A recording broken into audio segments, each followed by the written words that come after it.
Okay, welcome to the Four Corners. I want to talk a little bit more about what I planted and why. But first, back there, empty pasture. Well, not so much pasture anymore. They haven't cut it for a little while. But I want to show you some things along this tree line right here, but it's really backlit, so I'm not going to give it too much attention today. Nice mulberry tree. We walk a little bit further, we'll see another mulberry tree in there. Coming up here, this is a big patch of wild native blackberries that do incredible. I've got a sweet Chickasaw plum, it's a native in there. And then over here I have another Chickasaw plum that's native. But this is the point really right here. And in it I've got a small wild huckleberry that I planted.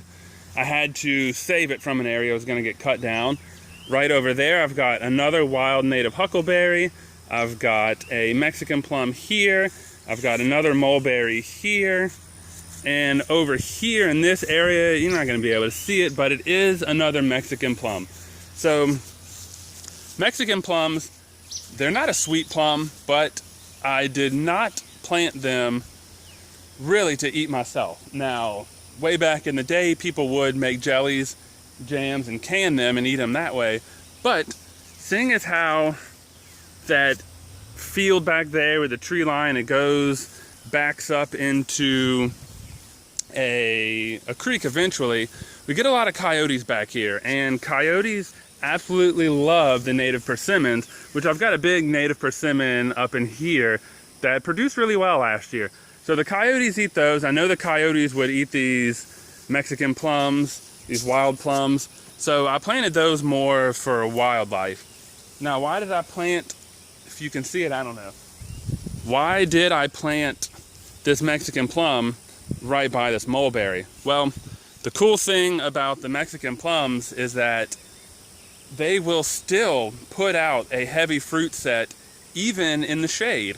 So what's going to happen is this mulberry is going to become a much bigger tree, and this little Mexican plum will probably end up getting probably 15, 18 foot tall at the end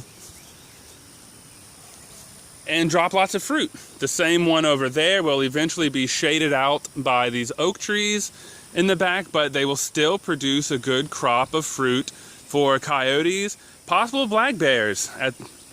You know, they've been making some black bear corridors in the past decade or so just north of here. So, and south of here, I know for a fact that we have black bears. So I don't know, at some point there may be bears out here again. They will love to eat this.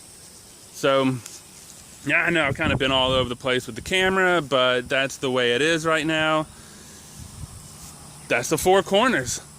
That's what I've planted and why.